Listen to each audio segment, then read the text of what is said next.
All right. Well, I think all of us have at some point in our life asked God for a sign.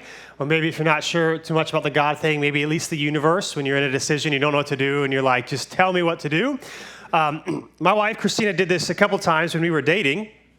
In response to me, one time was after she broke up with me. She went on this week-long mission trip thing, and she prayed, God, if I'm supposed to be with him, when I come back, have Dylan be the one that picks me up from the airport. Now, just for some context to let you know, I didn't pick her up from the airport because that would be very, very weird. And part of it was we were in college at UNC Wilmington, and so they have a very tiny airport. I mean, like 3 or 4 gates. I mean, it's tiny. And so she broke up with me. All of our friends knew it. Her little mission trip people knew it. Imagine little old me telling the person she said to come pick her up, I say, no, I'm coming, and I'm there. They would think that's a stalker, right? So I didn't do that. Later, when we were talking about getting married, one day she was driving home from the Raleigh area back to Wilmington, and so she was on 40, and she was praying, God, if I'm supposed to marry him, would you let me know, if this is the good thing or not? Give me a sign.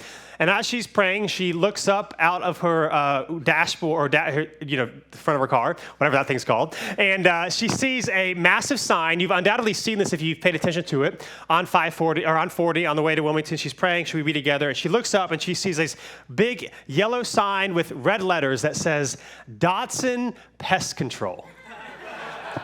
Dodson is my last name, if you're not familiar. And so she's like, does this mean yes because it says Dodson, or does this mean no because if I marry him, this is what marriage will be like, right? And so she didn't know, but she asked for a sign. Now, if you know anything about signs in the Bible, you know that they can be quite confusing, particularly signs about the end of the world when Jesus is going to return and what that all is going to look like. Well, today, as we continue through the Gospel of Mark, we are going to read a passage where Jesus is talking about such things. And he's talking about the signs, or people are asking him the signs to come by which they're going to know these things are going to happen. And like I said, if you know anything about this stuff, it can be really confusing. And so I have a graphic just to show you guys where we're going this morning really quickly. I'm just kidding. We're not going to do this. Some of you are like, what? So this is, maybe you are familiar with these sorts of things. What happens is people will take different passages of the Bible and they'll try to predict where we are in the timeline with Jesus coming back here, and here's what's happening this time, and then here's what's happening there. And so you have all these graphs trying to figure out when God's going to return and when's everything going to be made new. Now, I just say that, and I share this, but depending on your church background, you might have some familiarity with stuff like this. Just to say, as we get ready to read Mark 13 this morning, I don't think this is what Jesus meant for us. We can try to do this. We can try to figure out where we are, where God is, the timeline of what's going to happen and how it all ends. But I would submit to us this morning that this is not the point of the Bible. And so today, my goal, really this week and next week, I'll say this, is not to get lost in the weeds. However, there really is no other way to explain what is happening in this text in Mark 13 other than to try to explain what Jesus means by all of it. And so today and next week, it's kind of feel like it's like summer school, okay? You got to track with me for a little bit. You will be confused. But I still think God has something good for us to learn this morning, okay? So it's going to require a little bit of work. It's going to be a little bit of a different vibe this week and next week, trying to explain what's going on. But that being said, as we continue our study through the Gospel of Mark, here's the question we're looking at this morning, and that is, how should we prepare for the end of the world? How should we prepare for the end of the world? And this is not like a bait and switch thing. This is literally what we're actually looking at this morning. This is literally the question that the disciples are going to ask Jesus. How should we prepare for the end of the world? And so today we'll be in Mark chapter 13. If you have a Bible, excuse me, you can go ahead and flip there. If not, there's a black one that you can read. And if you don't own one, you can take one of those black ones home. It is our gift to you. Again, we are in what's called Passion Week. The Gospel of Mark focuses 1/3 of his entire gospel on the last week of Jesus' life. And so we've been on Tuesday for a while now, and he's had a lot of debates with various religious leaders. Last week, if you were here, he then takes some time to do some teaching on his own. And now he's going to be leaving the temple with his disciples, and this is what it says. Mark chapter 13, starting in verse 1, it says this. As he, which is Jesus, was going out of the temple, one of his disciples said to him, "Teacher, look, what massive stones, what impressive buildings." Jesus said to him, Do you see these great buildings? Not one stone will be left upon another. All will be thrown down. And so what's happening here is Jesus is leaving the temple physically, but it's also symbolically, this is the last time that Jesus will be in the temple in Jerusalem ever. And so he's leaving. And the disciples are marveling at how massive this temple actually is. In fact, for the majority of people, the temple in Jerusalem will be the most impressive structure you will ever see in your entire life. You had this gold dome top in the middle of it. You had stones, You had these stones that were multiple tons in weight that you would have a hard time understanding how they even got it up there and how they constructed it the way that they did.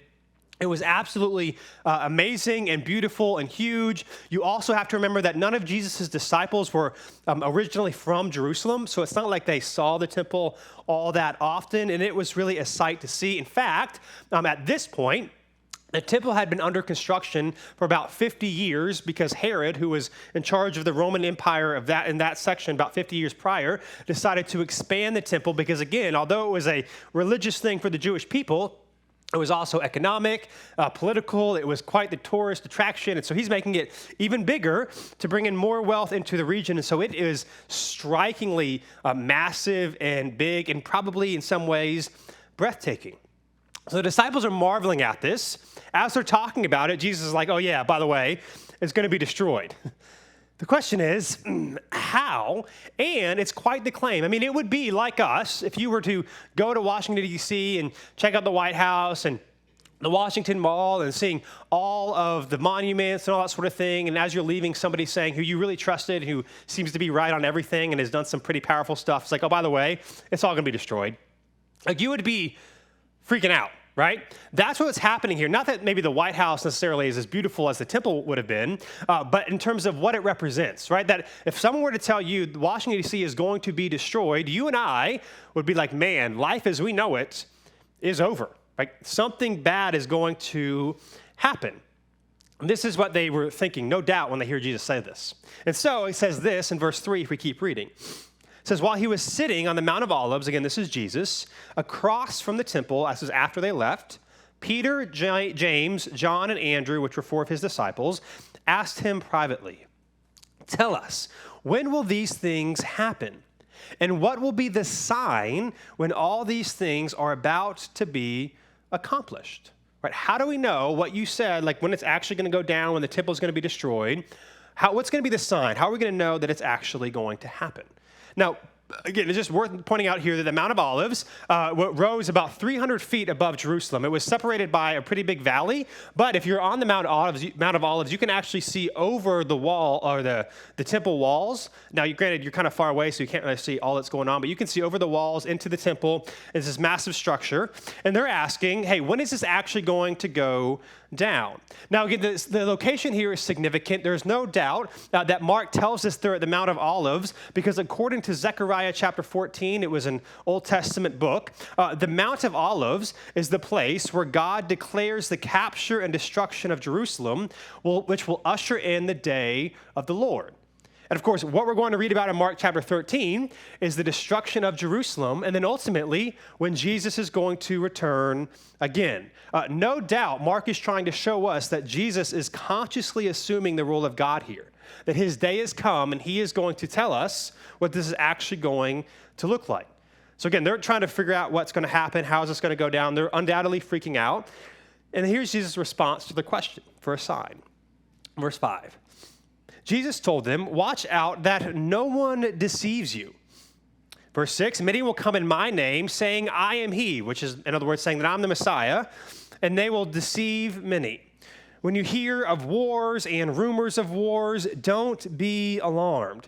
These things must take place, but it is not yet the end. That's significant. For the nation will rise up against nation, kingdom against kingdom.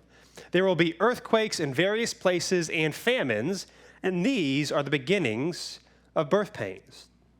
In other words, they want to know, again, when this is going to occur. Now, again, it's important for us to realize that they are likely assuming that if Jerusalem is going to be destroyed, it also means that God's judgment is going to occur and that God is going to return. So in their minds, the destruction of Jerusalem is also meaning really that the world is going to end. And so they want to know what's going to happen. They're in their minds, again, they're not separate events. They're going to happen together. They have to happen they work together. And so what Jesus does here is it gives indications of when the temple will be destroyed. Because remember, in their minds, they are likely associating the destruction of the temple to the end of the world. But their question is specifically about the temple, and that is what Jesus, at least here, is talking about. So he's going to talk about this. He says there's going to be false prophets claiming to be the Messiah, and the chaos of all that's going on, they're going to say, I'm here, follow me. He says there's going to be wars and skirmishes. There will be earthquakes. There will be famines. But then what does it say in verse 7? He says, but this is not the end.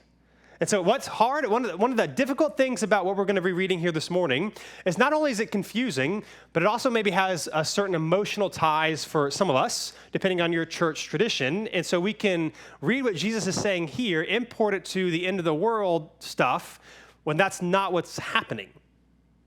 Here he's saying all these bad things are happening. It's not that the end of the world is coming. He's saying that the destruction of the temple is coming. And of course, historically, we know this happened.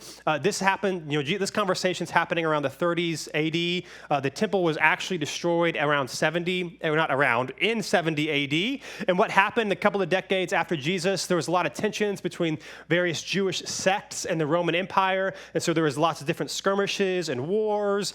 There was, certain famines and earthquakes and things that happened. We had various false prophets or messiahs that said that they had Jesus who has returned, had come up. You can read about all these things if you really want to nerd out about it.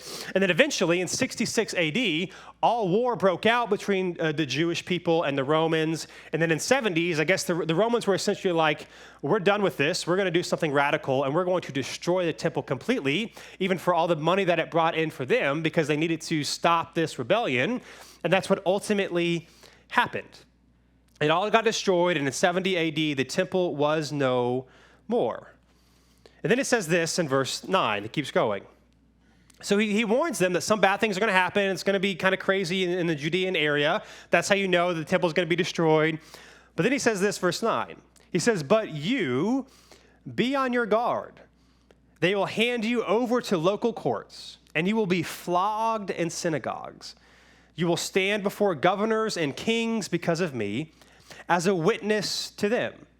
And it is necessary that the gospel be preached to all nations.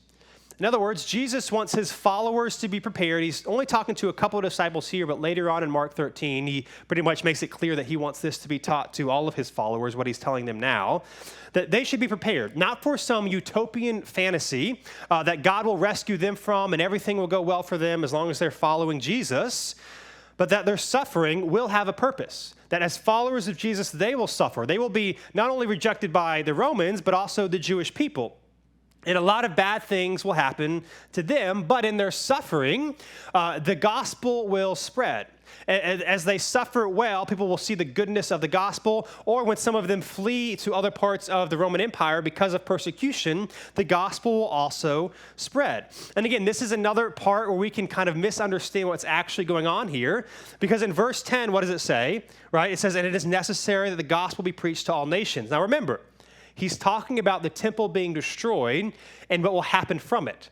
And what this verse has done, many mission organizations or maybe well-meaning Christians have taken this verse to say that Jesus cannot come back until the gospel is preached to all the world. Now, I'm not saying that is or is not true, but I am saying Jesus' return is not dependent on us. Like, we don't decide when it's going to happen. And in the context of what verse 10 is saying, it is not that the gospel has to be preached for all the world before he returns, because again, that's not what he's talking about here. He's talking about what happens when the temple is destroyed and these Christians are persecuted. What he's talking about is that this persecution will provide a context for many different people and nationalities and people groups to hear the gospel.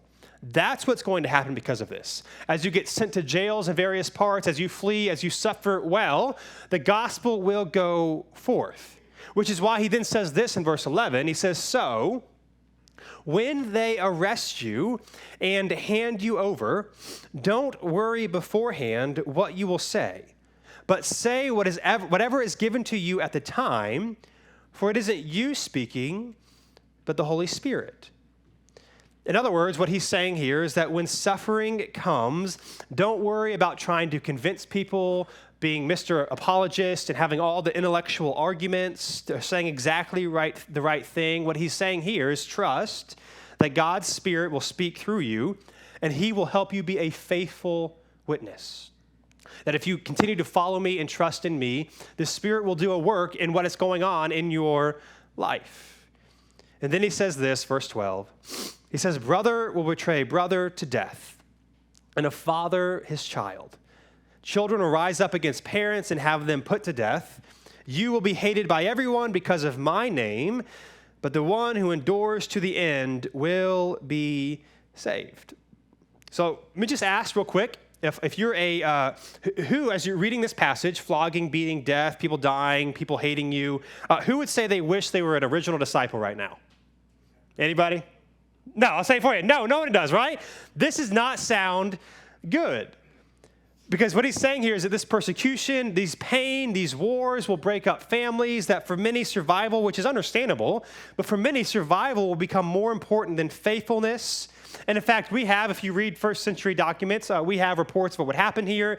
You would have Christians that would be jailed and would be offered less sentences or lighter sentences if they would kind of tell on their other Christian brothers and sisters to find out what was going on. And so you have all of these things happening.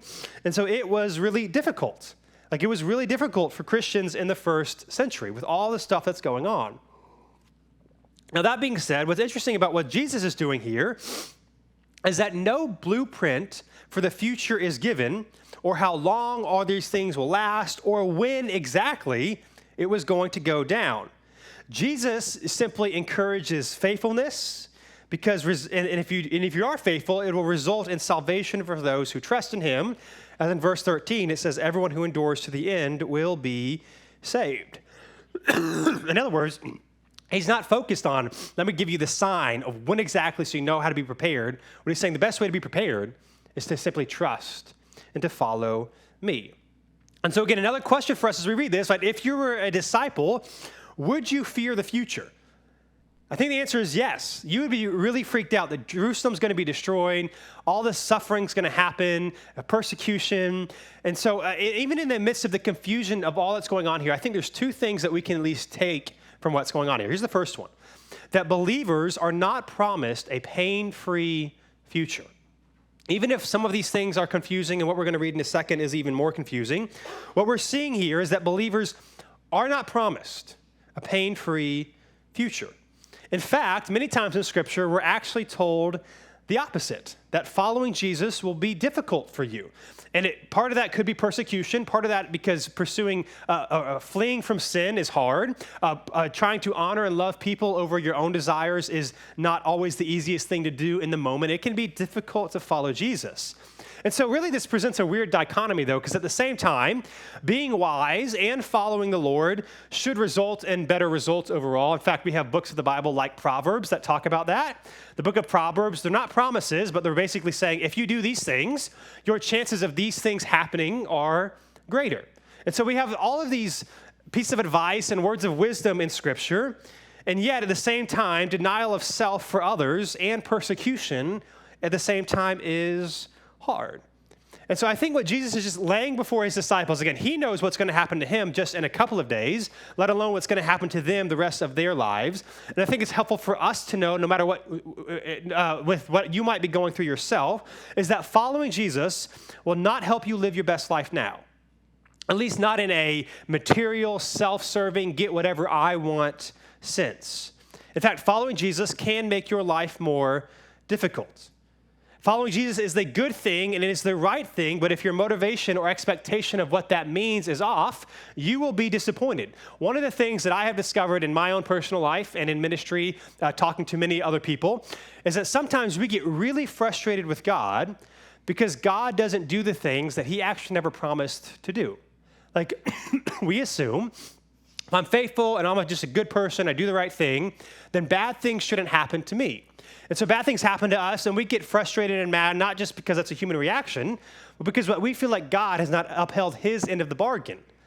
But yet Jesus is saying, no, following me in this life can be hard for you. We are not promised a pain-free future. But here's the good news in spite of all those things.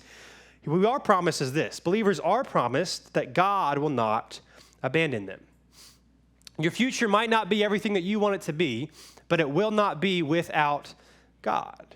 Because what does he say again in verse 13? He says, the one who endures to the end will be saved. And so I just want you to know, if you're walking through something difficult right now, if life is not what you would hope it was going to be, that pain and suffering in your life does not equal abandonment from God. That's not what that means. It does not mean that God has turned his back on you. It does not mean that God is angry with you. Of course, it doesn't mean that you can still feel that way, but the truth is that he has not abandoned you at all. In fact, following Jesus again means that things are going to be difficult for you at times. And so what he wants them to do more than anything else is prepare. It makes me think of this. I get the privilege to talk to a number of church planters through Acts 99, our network, and some other things that I do. And one of the things I tell them after we have our conversations at the end, I always leave them with two things. I say, I got two things I want to tell you. The first one is this. I am so glad that I'm not you. So that's encouraging. I was like, listen, what you're doing is awesome. You'll see God move in a lot of different ways. But I'm glad I'm not you. I did this thing once. I ain't doing it again. I will support you, but I'm not doing this. And so like, oh, great. That sounds awesome. Thanks for encouraging me. But here's the second thing I tell them, and I think it goes with God not abandoning this. Here's what I say. I say at the same time, what you need to remember is that those people who do what most people don't will see God move in ways that most people won't. People that do what most people don't will see God move in ways that most people won't. Now, hear me. This is not applicable to only full-time vocational pastoral ministry. This is applicable to anybody in any season of life and vocation and job and school situation and whatever. That when we take faithful steps of following Jesus in the midst of the difficulties of life and the uncertainties of life, and we reject what's comfortable and what's easy to do what God is asking us to do, you get to see God move in really cool ways. And I think what Jesus is trying to encourage his people here, the disciples here, is that you will see my faithfulness show up. I will not abandon you, but you have to continue to trust me. And then he says this, if we'll continue reading in verse 14. Again, they're freaking out. The end of the world, Jerusalem, they think the temple is destroyed. Their life's going to be over. It can not promise pain-free, but I'm not going to abandon you. Then things get even worse, verse 14. It says, when you see the abomination of desolation standing where it should not be, let the reader understand, then those in Judea must flee to the mountains. A man on the housetop must not come down or go in to get anything out of his house. And a man in the field must not go back to get his coat. Woe to pregnant women and nursing mothers in those days. Pray it won't happen in winter. Now, this is one of the most difficult passages to understand, particularly when he talks about the abomination of desolation. And then Mark throws in there, let the reader understand, something that is extremely confusing. And so what's going on here, again, really quickly, the abomination of desolation comes from three cryptic references in the Old Testament book of Daniel, in Daniel chapter 9, 11, and 12. Daniel, the first half of the book of Daniel is all the stories that like we teach in kids' church of like Daniel in the lion's den and being thrown in a fiery furnace, things that are like actually horrifically scary, but we're like, hey, it's so cute, woohoo. Anyway, but then the second half of Daniel is what is known as Apocalyptic Literature. The book of Revelation is known as Apocalyptic Literature. There's a couple other passages of scripture. Apocalyptic Literature does not mean end of the world. That's kind of like what we assume. What Apocalyptic Literature literally means is to be unveiled or uncovered. That God is showing somebody something that they could not have seen or understood themselves. Of course, some of this stuff has to do when Jesus will return. And so in the book of Daniel, this abomination of desolation, it's talking about the day of the Lord when God is going to return. He's going to come and judge the world and introduce his everlasting kingdom.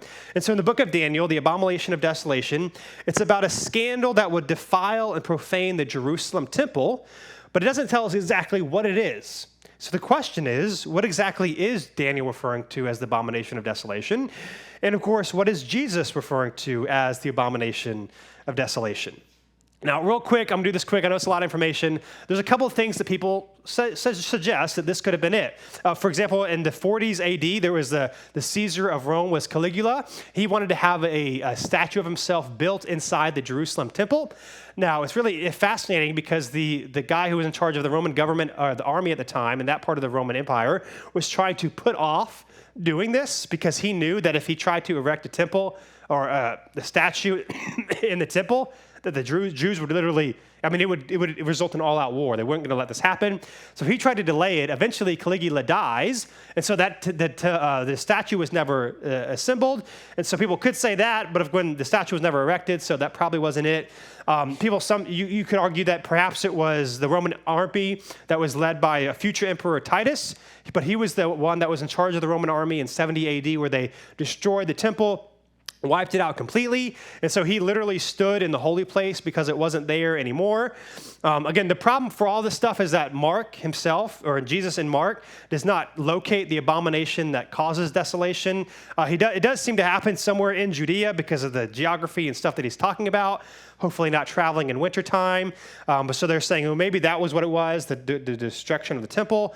Some people will argue that perhaps it is the Abomination of Desolation refers to the man of lawlessness that you can read about in 2 Thessalonians, who's also known as the Antichrist, who exalts himself. He does some really scandalous deed. We're not exactly sure what it is, but it will trigger the day of the Lord. The Antichrist does some crazy stuff, and so maybe that's what Jesus is talking about. It's worth pointing out, however, that in 2 Thessalonians and here, one of the biggest warnings was not to try to predict when this is going to happen. But all that to say, there are a couple of things that it could be, but we don't know exactly what it is. And to make it more confusing, the abomination of desolation certainly could be linked to something that was happening in and around the temple. That would make sense considering that's what Jesus was talking about. But what also seems to be going on here is what is referred to as a double referent or a double fulfillment. In other words, it's a historical reality that also anticipates an ultimate fulfillment in the future. So again, for example, you see this many times in the Old Testament, where you'll have prophecies that meant something for the people at that time, but then Jesus also fulfilled later. So a great example of this is Isaiah chapter 7. If you're familiar with the passage, the virgin will conceive and have a child, and we talk about it at Christmas. That was the prophecy that Isaiah was giving to King Ahaz of Israel at the time was a very real prophecy that was actually played out within a couple of years. But at the same time, the New Testament writers later on looked back and said, no, Jesus even fulfilled it even more.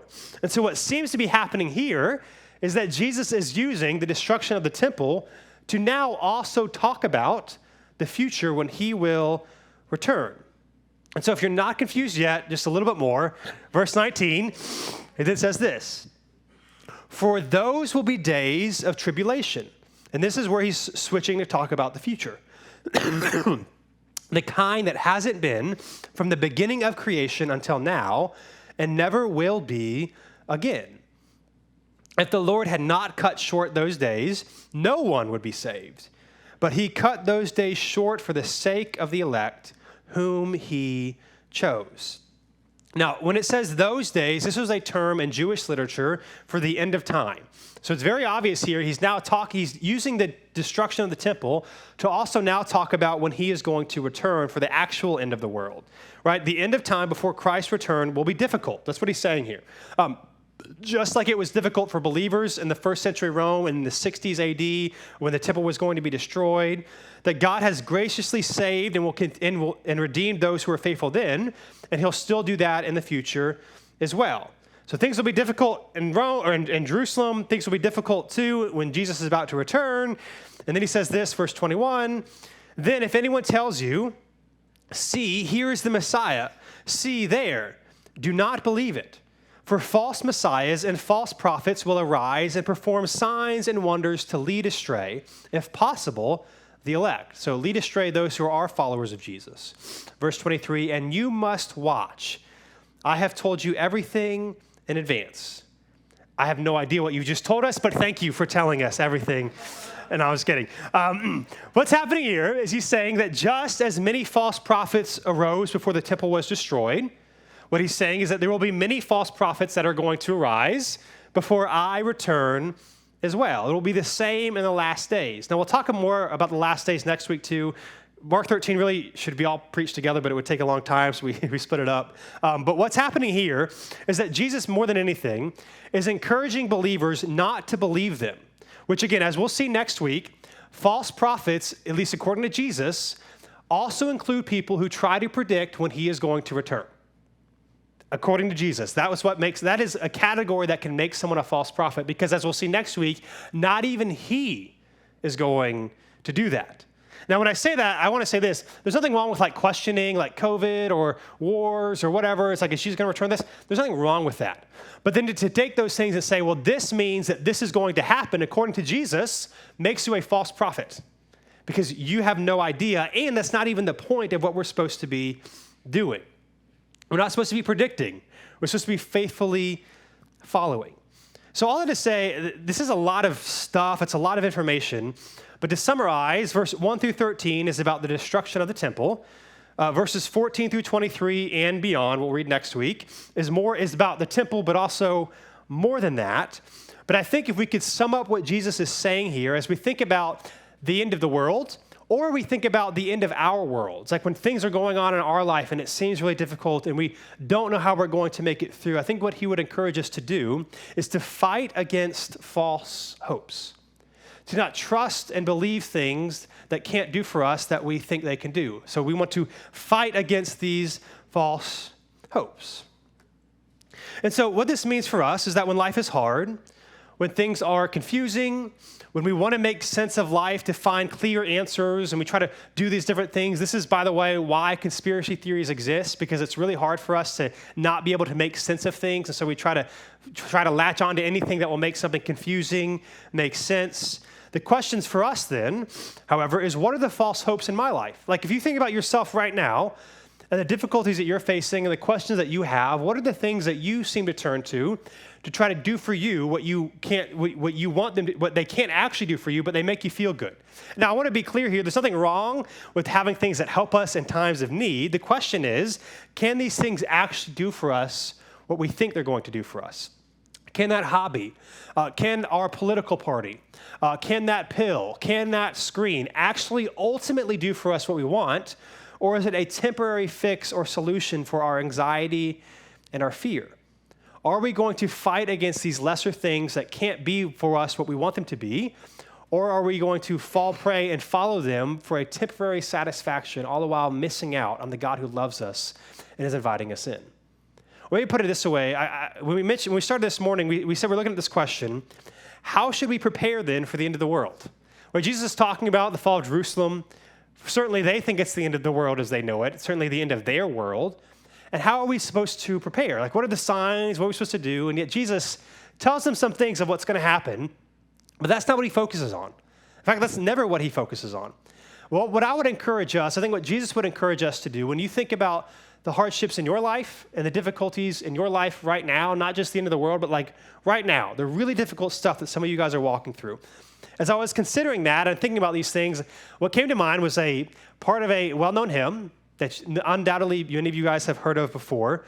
And I think is a reminder for us as we try to find answers and signs and wonders to prepare, I think more than anything else, here's what Jesus wants us to remember in the hardships of life. And that's this, that our hope is built on nothing less than Jesus' blood and righteousness. It's not built on end of world charts. What will save you when life is hard is not you. What will save you when our culture is continually, quickly moving in a direction that maybe is not very God-honoring, is not retreating and hiding from the world? What will save you when you see all the tragic things going on in the world is not to ignore them? I mean, maybe watching the news less wouldn't hurt some of us, right? But it's not to pretend they don't exist. What will save you, what will redeem you, what will give you grace and comfort and peace is Jesus. You see, in this passage, what the disciples want is an answer of when. When is this going to happen? They probably think, like we often think, as long as we know what's going to happen, then we're going to be okay. Of course, Jesus knows better. And so instead of giving them an example or an answer of when, he gives them an answer of how to prepare, of what to actually do so that they can be okay. That the gospel, because again, in a couple of days, forget about the destruction of the temple. In a couple of days, the disciples' worlds as they know it are going to be done. Jesus is going to be handed over. He's going to be crucified. He's going to be killed. And it looks like it is going to be completely all for nothing. But what does he do? 3 days later, he defeats sin and death and rises again so that anyone who would trust and follow him can experience the grace of God. The gospel, again, is not just some feel-good, hey, trust in me because I want to be this awesome leader and everyone to talk about me. No, it's trust in me because I'm actually God who has come to do for you what you could not do for yourself. The gospel is that God came into time in the midst of our brokenness and our doubts and our questions, even if we don't even ask the right questions, to say, I love you, to say that I'm here, and to say when your world seems like it's over, I have not abandoned you, I have not turned my back on you, and I'm still welcoming you in. And so as we consider this confusing text, the question again for us is, what have we been hoping in? Like, what have you been hoping in lately, right? For the promotion, for the relationship, for the house. And there's nothing wrong with having good desires, but are we hoping that these things are going to be the ultimate fulfillment for us, or do we actually have a proper perspective? I think one of the best things we could do perhaps this week to help you with this is simply pray this prayer. Jesus, would you help me trust you this week? Would you help me experience the hope that you offer?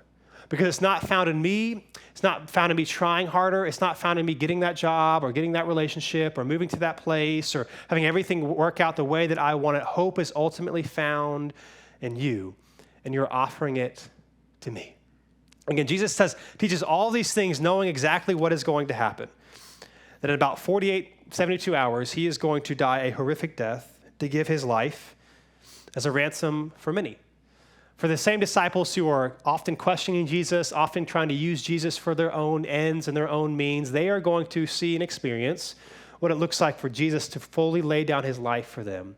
And that is what he's offering us as well. And so again, as we think about the end of the world, we think about maybe the difficult things in our own lives, our hope and our trust and our remembrance is this, that our hope is built in nothing less than Jesus' blood and his righteousness and what he is doing for you and for me. Hey, thanks so much for checking out this video. We upload new videos every week to help encourage you in your faith in Jesus. So be sure to subscribe to this channel so that you never miss a thing.